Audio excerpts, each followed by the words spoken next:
Hello and welcome, everyone. My name is Mark, a trainer here at WEX Field Service Management, and today we are covering schedule and dispatch basics.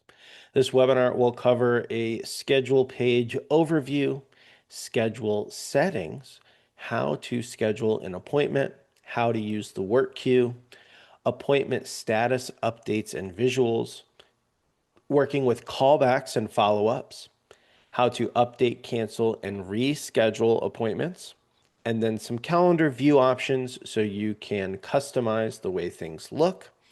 And of course, we will have our live Q&A at the end where you can get your questions answered live on stream.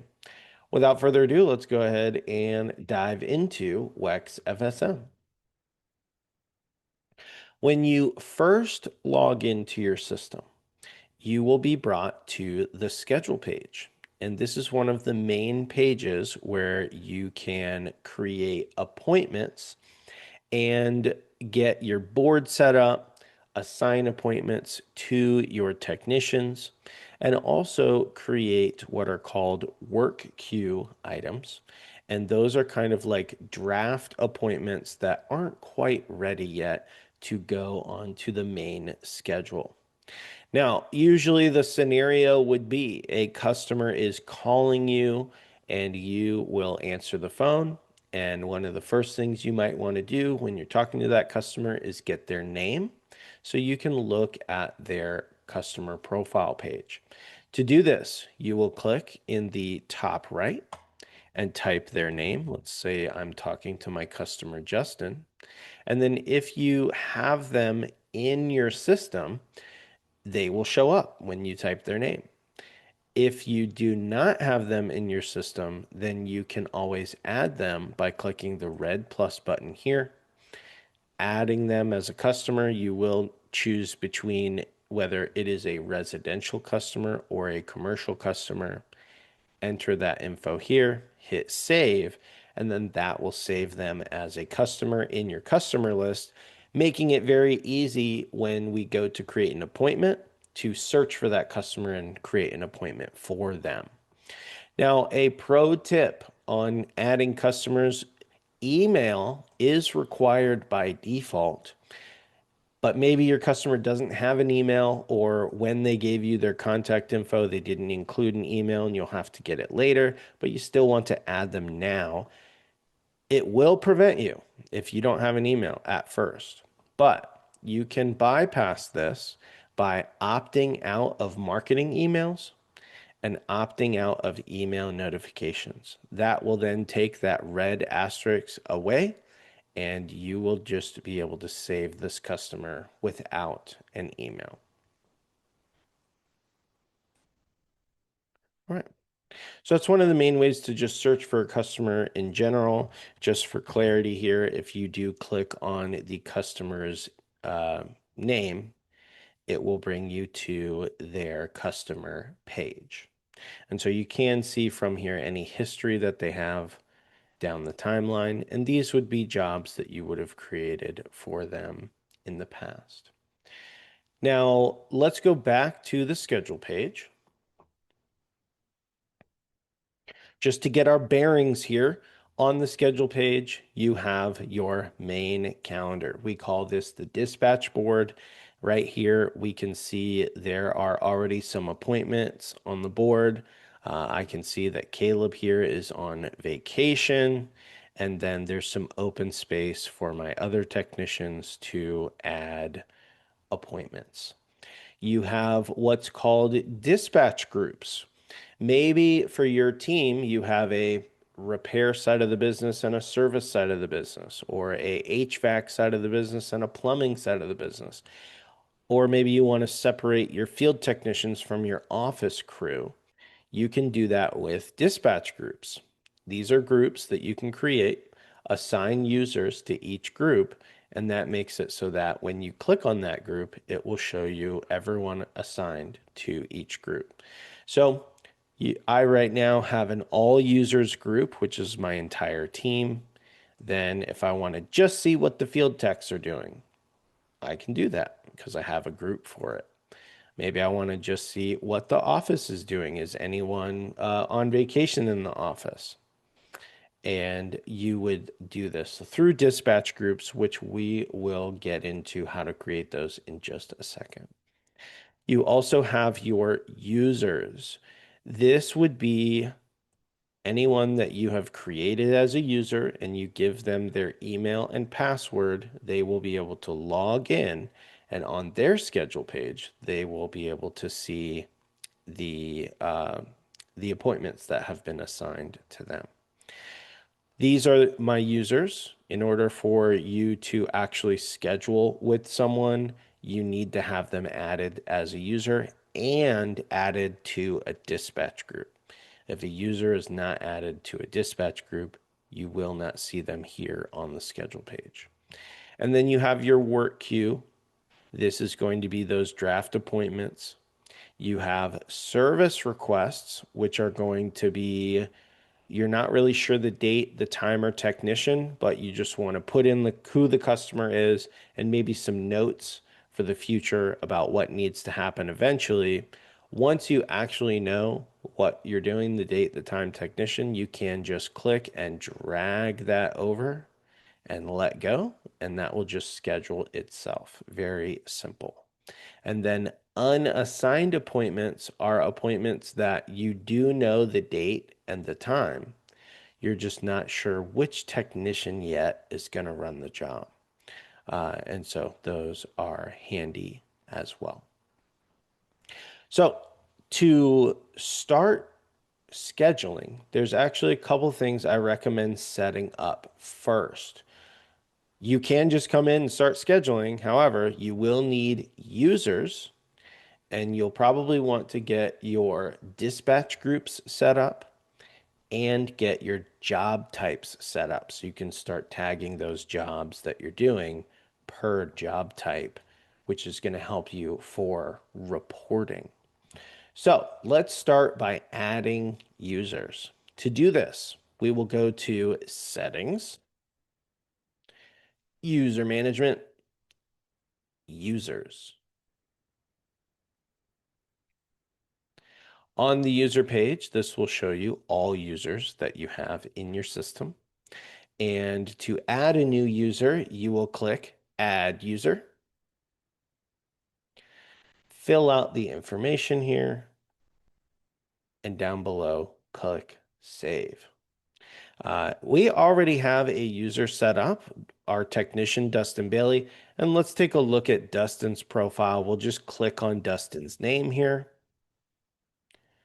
and see how we have him set up to maybe inspire how you would like to set up your users. So first, everything here is pretty self-explanatory, but I am going to pick out a couple things that may not be completely obvious.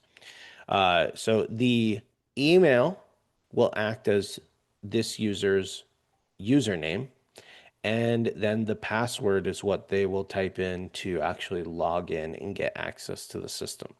So for this user, Dustin, I created him as a user, and then I sent him this email and this password. And those are the login credentials that he uses to log in and do work every day. Labor cost per hour. This is going to help with your profit and loss reporting for anyone who is going to clock time on jobs. So if I assign an appointment to Dustin and he goes out to that job, he's going to say, I'm on my way, which is going to start the time clock. He does the job. At the end, he'll mark that appointment as complete, and then your system will be able to take the labor cost per hour, multiply that times hours worked, and give you a proper labor cost, which will then factor into the profit and loss reporting. Maybe for your office crew, you don't need to have labor cost per hour here because they're not actually clocking time on jobs. But for your technicians, if you want your profit and loss reporting to be correct, you absolutely want to have a figure here. And it will be how much it costs you to pay this user for 1 hour of work, which may include, an average of wear and tear on your vehicle, gas, or any other expenses you may incur for that 1 hour of time for them working. Assign user to dispatch groups. So you can assign users to dispatch groups when you're creating them. It's a nice little shortcut. If this field is empty and they are not part of a dispatch group, they will not show up on the schedule. I've I've had customers before, they come in, they add all their users, they go to the schedule page to schedule, and then there's no users here. I can't add anybody. That is because you do need to assign them to a group. So a user must be assigned to a dispatch group for them to be on the schedule and available for appointments. Right now, I have Dustin in all users, field techs, and then HV electrical and install groups. You just click in here and select the dispatch groups that you want. Then we have user permissions. And now these permissions will extend past just scheduling. There's a lot of different permissions that you can set up here. But just to give you an idea, for Dustin, let's say, for my field technician who will be going out and running jobs, you have appointment visibility. What appointments do I want this user to see? All appointments will allow this user to see all of their appointments and all of the team, anyone else who is a user. They can see all appointments for everyone. For teams that work together, maybe if I finish my job for the day, I can look at my other technicians' schedules and go and join them on a job and help. For some teams, that's great. Maybe you just want your technicians to focus on appointments just for them. Choose all appointments for me. And then you just kind of read what these say. Self-explanatory here, like this one, my appointments for a week plus or minus 7 days. That means I could see all my appointments a week prior and a week into the future. And we do have just a bunch of different visibility options for this user as it relates to the appointments they can see. Also, all customer visibility. If I'm a technician and I'm out on a job, I've been assigned an appointment, I will always be able to see the contact information for the jobs I have been assigned. But if this is set to no, all customer visibility, I will only be able to see the the customer information for the appointments that have been assigned to me. I won't be able to see anything else. So if I try to search for a customer that doesn't relate to an appointment that's assigned to me, I won't be able to see that. Maybe that can deter technicians from searching customers on the weekends, after business hours. Maybe you don't want that. But if you do want your team to be able to see the entire customer list at all times, set this to yes.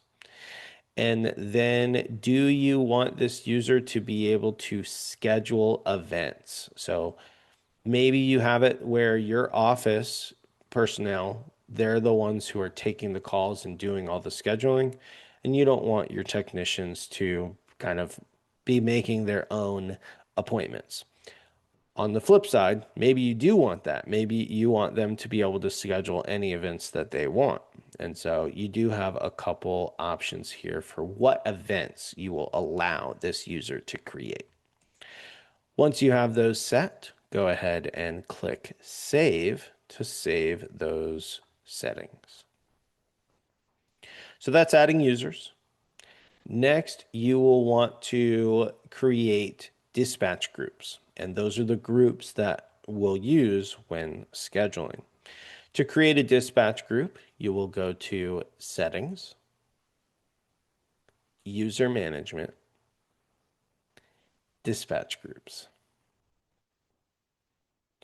This is the dispatch group admin page. You will be able to see all of your groups that are here. If you have just signed up, you probably just have an example dispatch group here with one user in it. That's fine. You can either update that group by clicking the red the three dots here and hit Edit Group. Update the name to whatever you want. Select who of your users you want in the group, and then click Save.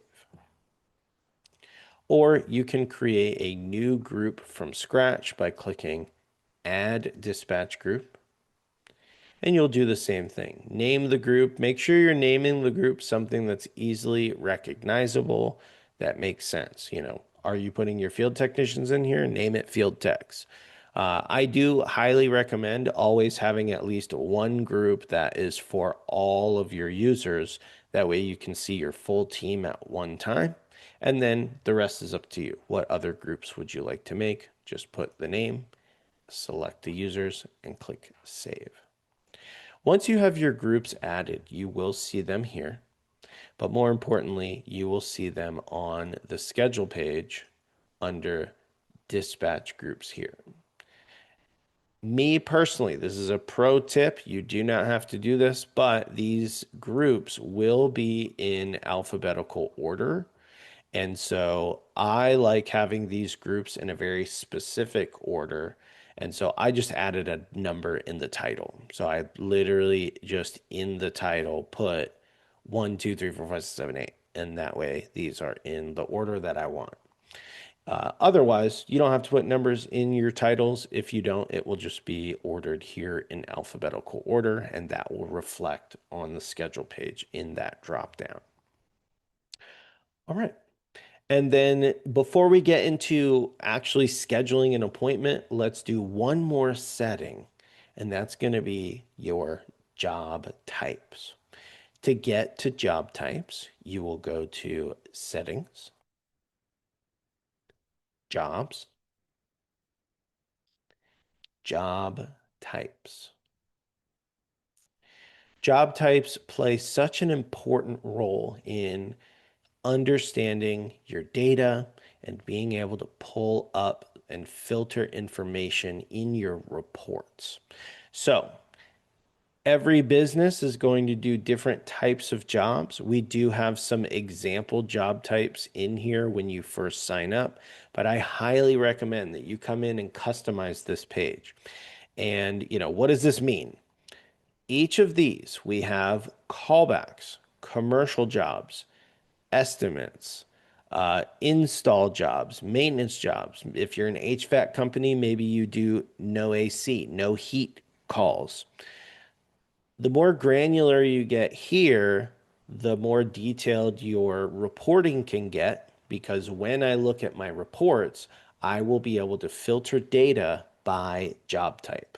So an example, if I do, let's say I do service calls, I do repairs, and I do new installs. Those are the main three jobs that my company runs.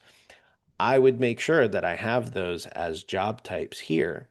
Then if I go to my reports, I could say, how much money or how much revenue did we make from the last 6 months in installs versus repair calls?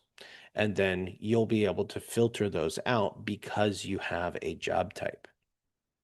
To create a new job type, you will click New Job Type.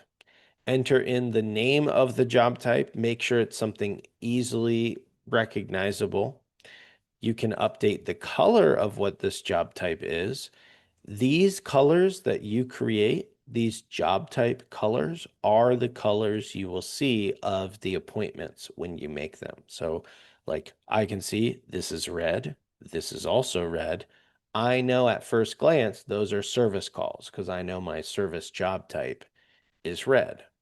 And so you can color code your different job types, which will then color code your dispatch board based on the jobs everyone is doing.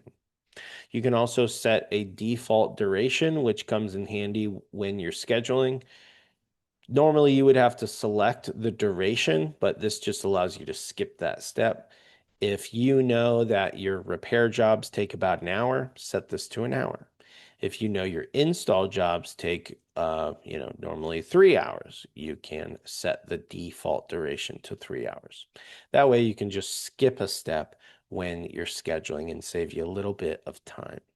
Once you have all the information here, you will click Save, and that will save this as a job type.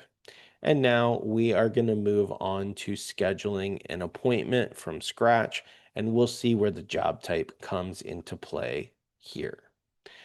To schedule an appointment, let's go back to the schedule page.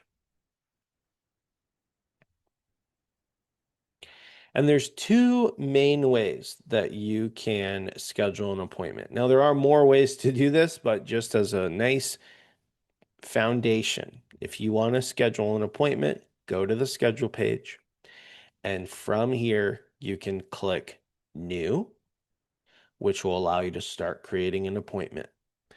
Or if you know the date, the time, and the technician, if you click on that square, it will pre-populate that information. So if I know I need to schedule a service call with me at 12, click. Now, once we get into scheduling, those fields will be already pre-populated, save a little bit of time. Let's do today's example from scratch. So we're going to click New to start creating an appointment. Then this is a customer-facing appointment, and we want to search for our customer. So let's look for Justin. Same thing here. If they are in your customer list, you'll see them here. If you're talking to the customer, you know you're going to go out and help them, but it's the first time ever working with them, you will click the red plus button here, add them as a customer, and then it will move you on to making the appointment. We already have Justin in our list, so we'll go ahead and select Justin Hernandez. And now we are creating an appointment. At the top, you have your customer information, your job location. If I like by default, it's going to pull the default address for this customer. But if they do have multiple addresses, click the drop down and then select the appropriate address. You can also, if you're working with like an apartment complex and there's 200 units, you will be able to see all 200 units in this list, but you'll have to scroll for a while. So it is always nice to search, and you can just type in, property 2, and it'll pull up for you here. And again, as just a pro tip, when you are creating your addresses, I would recommend if you're going to have an account that has a lot of different addresses, there is a field that you can put to add like a name or an identifier. And I've done that here. So I can see, I may not know that Scotch Moss is rental property 1 if I didn't put that reminder. So I went ahead and named each property, rental property 1, 2, 3, etc. Then we have job, and this is very important. Gold star, exclamation points. This is how you are going to keep everything organized as it relates to your jobs. So by default, this is going to be new job. That means when I click schedule at the bottom and I schedule this appointment, it's going to create a job folder and put this appointment in that new job folder. However, let's say this is a callback. This is a second visit. The first visit, we needed to order a part, or there was something that prevented my tech from finishing the job. So this is actually the second visit, and we're going to go finish the job. You do not want to select new job. Well, instead, click the drop down and select the previous job that this callback relates to. And that's just the main thing here. This is organizing your job folders. If it's a new job, select new job. It'll create a brand new job folder. If it's a older job, look for that previous job and select that, and then it will be saved in the right place. If I'm a technician and I'm in the field and this is my second visit, I'm going to want to see the history. I'm going to want to see, did we make an invoice last time that needs to be presented? And if you have a separate new job for that callback, I won't be able to see that because there'll be two separate job folders and the documents will not be in the new folder. For today's example, we are going to use new job. Job name says optional. I highly recommend you name every single job. The reason why, when I go to a customer page, you're going to see a history of all jobs. And if it's just a long list of job numbers, I'm not going to know what these jobs are about. And so I would have to click into each job to see what's going on. Instead, just put a nickname for what the job's about. Is this a no AC call? Is this a furnace install? What is this? Put in a name for the job. So let's say this is a service call. And then we created our job types. So now we will be able to select a job type here. Let's say this is a service call. So we're going to choose the service job type. Then 6 months from now, I'm looking at all my service calls. This will be able to pull up because we tagged it with the service job type. And then we've got actual scheduling. So on the appointment tab, schedule now is if we know the date, the time, the technician, we're ready to put this on the dispatch board. Service request is to create a draft appointment that will be saved in the work queue. So you just have to determine, is this something that I'm ready to schedule right now and put on the board and get that notification out to my technician that they have a new appointment? Or do I not know exactly when we're going out? I'm just going to enter in some notes from the customer to remind me later. And then when I click save, that gets saved into the work queue. There is one more option here. If you know the date and you know the time, but you're not sure which technician is going to run the job just yet, you can select assign later. And if I do that, when I click schedule, it won't put it on the dispatch board. It's going to put it in the work queue as an unassigned appointment. So for creating appointments in this module, you have 3 options. Schedule now. You know the date, the time, and technician. It's ready to go on the board. Assign later. I know the date, I know the time. I'm just not sure the technician just yet. They're going to go in the work queue. Or service request. I'm talking to the customer. We're really busy right now. The customer doesn't have a sense of urgency on this issue. We will just determine a date, time, technician in the future. I just want to document that this is a job that needs to be done. And I'll put some notes for myself and click save. That will then go into the work queue. All right, so let's go ahead and schedule. We know today's the 30th, so we'll go ahead and do a job for today. Let's say I'll go out there at 1 p.m. to 2 p.m.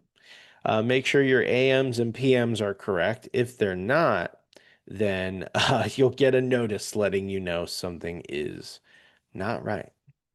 So there we go. We've got our time, our technician. Let's go ahead and send out our boy Dustin. And now we will be able to add notes. So if there's any notes about the job, you can put that here.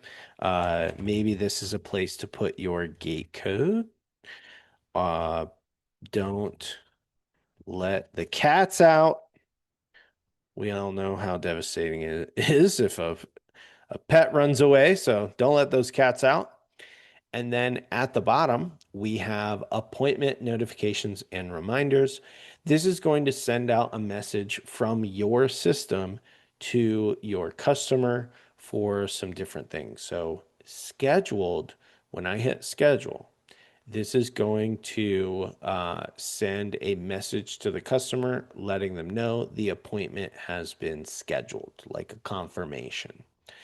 You can set it to where you have reminders go out. Maybe this is a date far in the future, and I just want to remind my customer that the date is approaching. And then en route, this one is pretty unique. When you have en route turned on, when my technician says, I'm on the way, and they hit, en route from the mobile app, it will send a message to your customer letting them know their technician is on the way. We have all of our information. We've got our customer, our location. Let's name this job service call. We've got our job type for reporting purposes. We've got our date, time, technician, some notes, and our appointment notifications. Now, when we click schedule, that will then put the appointment on the dispatch board. So here it is. If you hover over the appointment, you can see a little snapshot of what is going on with the appointment. If I want to go into the job and see the actual job folder, I will just click on this red arrow here to open that job in a new tab. And if you notice under the appointments and service requests section, here is that appointment. And whenever my technician is ready and he's going to start driving out to the job, he will change from the mobile app. So he's out in the field. He's going to update this to en route, which will then change the status of the appointment. And what's really cool is then that will update on the dispatch board. So when my technician is on the way to the job, I will see visually on screen there's like moving dotted lines. So these moving dotted lines, this is letting me know in the office this technician is on the way to the job. When he gets to the job, he will then update the status to at job. Once that happens, those moving dotted lines will stop. So if I have a dotted outline, that lets me know this technician is at the job doing the work.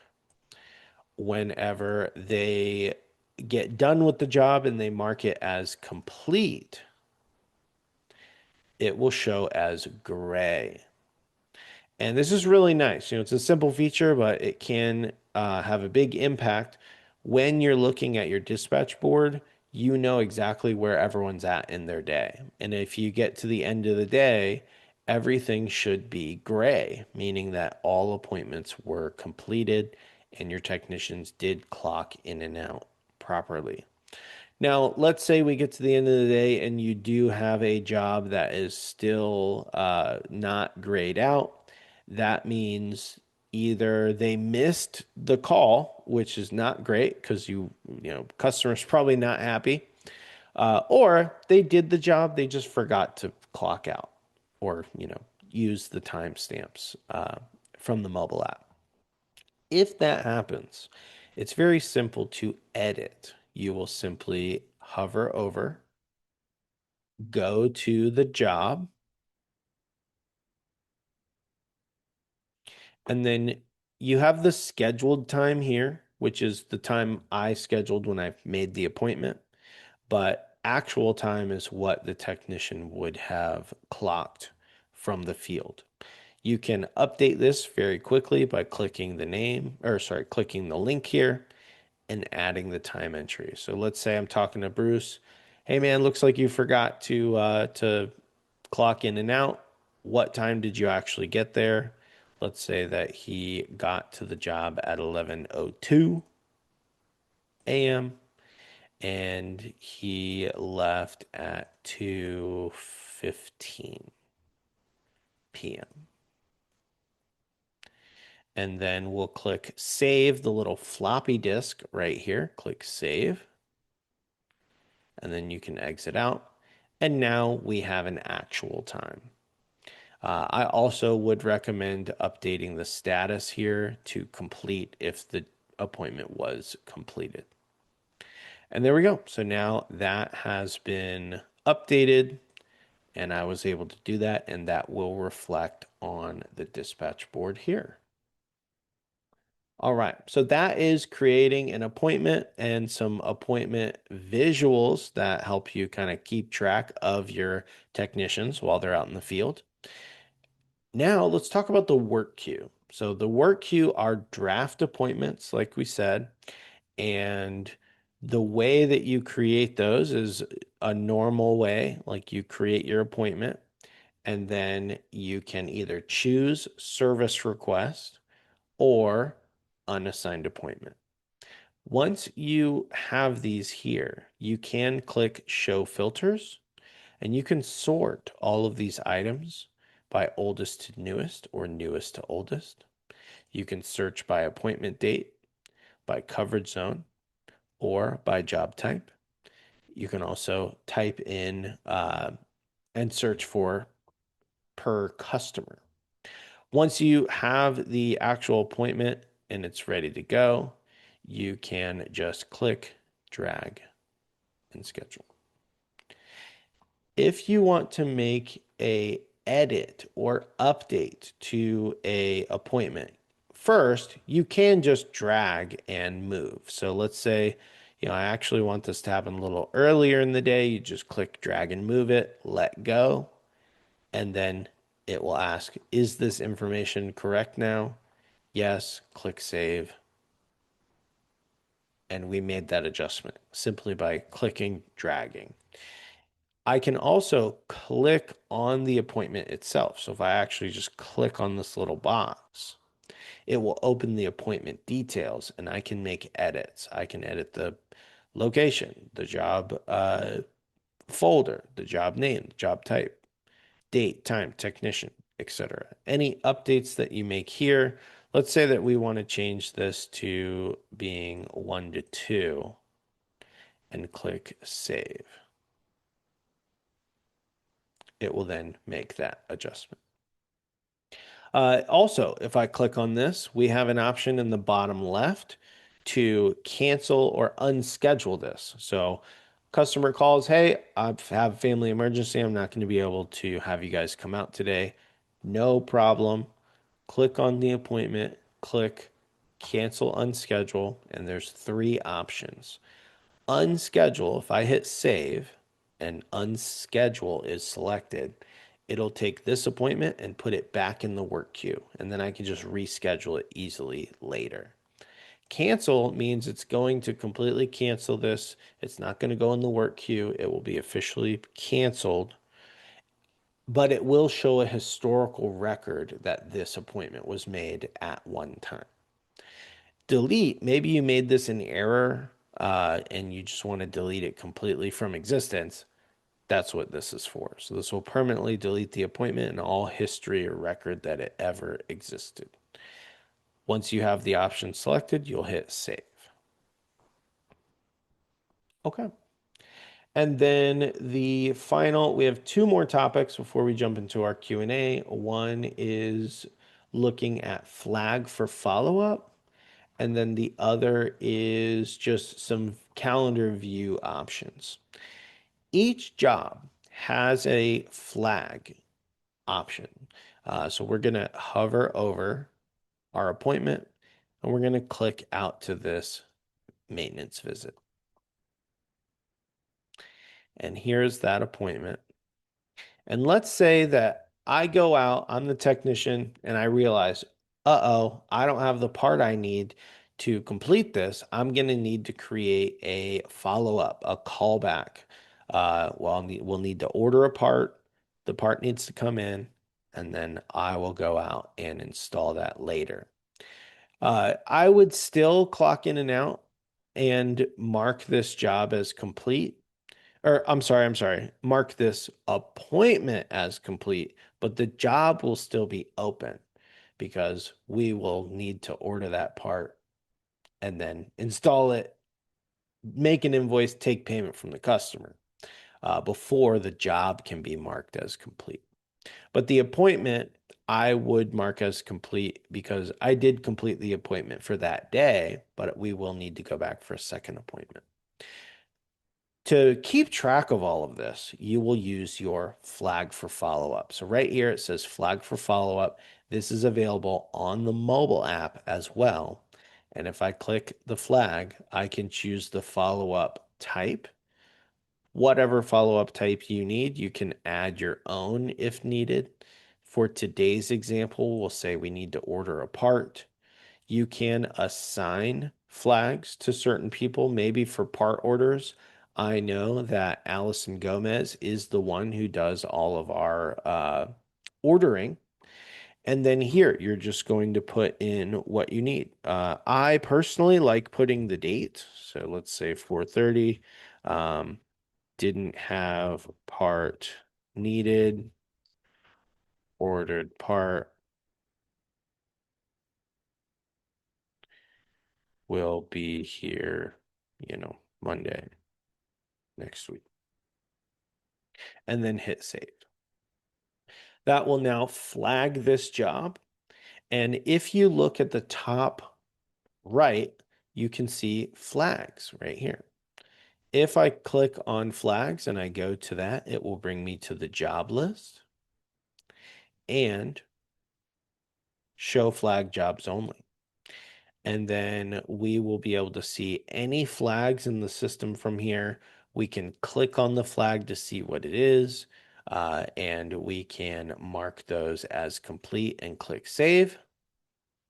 And then that will remove that from the flag list. Once a flag has been set as complete, it will then be removed and you will no longer see the flag here. If I do want to see those flag notes, I can just click into calls and notes and see the flag note history from here. All right.